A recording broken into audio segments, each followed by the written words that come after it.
Hey everyone, welcome to this quick explainer on the CACFP Super Snack program.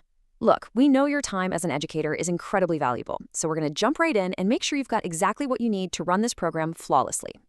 Here's a super quick look at our agenda. 1. Why Super Snack matters. 2. The bag and sides model. 3. The golden rule of service. 4. Daily rosters and tracking. 5. The 1-hour safety rule. And 6. The end of shift protocol. All right, section 1, why Super Snack matters, filling the afternoon need. So let's talk about the hunger gap. If you've ever witnessed that totally real 4 p.m. energy slump in your classroom, you know exactly what this is. It's that window in the late afternoon and early evening when kids face hunger, and honestly, it completely derails their ability to engage in your after-school programming. This federally assisted service exists literally just to bridge that gap, so your students actually have the fuel to participate in homework help, tutoring, or arts and crafts. It really boils down to one core idea: protecting the program for student success.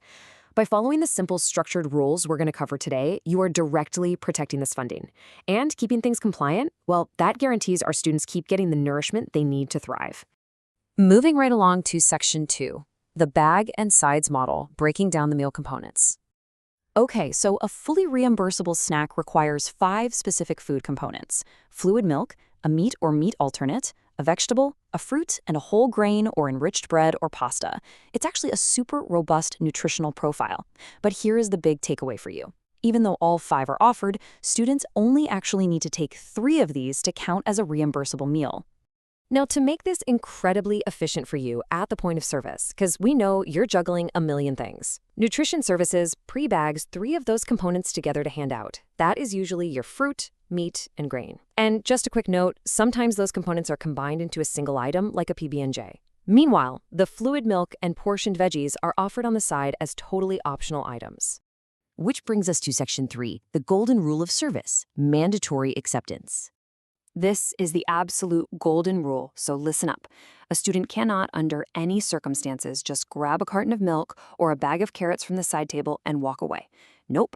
To participate, they absolutely must take the pre-packaged bag. They can totally skip the sides if they want to, but taking that bag is mandatory for it to count. Next up, section 4, daily rosters and tracking, recording the service accurately.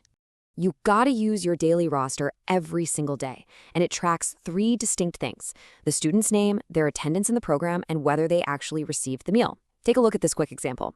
John Doe has an X for attendance and an X for meal receipt. That means he's there and he took the bag. Jane Smith, marked present, but the meal box is blank. Now here's the kicker. You must mark this off exactly at the point of service. I know it's so tempting to just do it at the end of the day when the classroom is finally quiet, but for compliance, you have to check that box the exact second the child takes the bag. No exceptions. All right, section 5, the 1-hour safety rule, temperature control and compliance.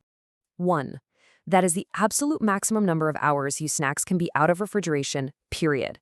Time flies when you're helping kids with math, but the absolute second you open that cooler, the clock starts ticking. Everything has to be distributed, and anything left over must be completely packed up before that single hour expires. It is absolutely crucial for ensuring no child ever gets unsafe food. And finally, section 6, end of shift protocol, wrapping up successfully. When your shift is winding down, wrapping up is super straightforward.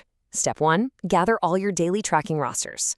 Step 2, collect any of those unclaimed meal bags. And Step 3, return both the rosters and the leftovers directly to Nutrition Services. You've got to return these at the end of every shift. Definitely don't just leave them sitting in your classroom overnight. So I'll leave you with this. Are you ready to take these steps and protect the program today? When you perfectly execute that bag and sides model, track those rosters exactly at the point of service, and strictly follow the 1-hour safety rule, you are literally ensuring this vital program continues to feed our students tomorrow. So what kind of impact will you make on your students' afternoon today? Thanks for hanging out with me for this explainer, and have an awesome shift.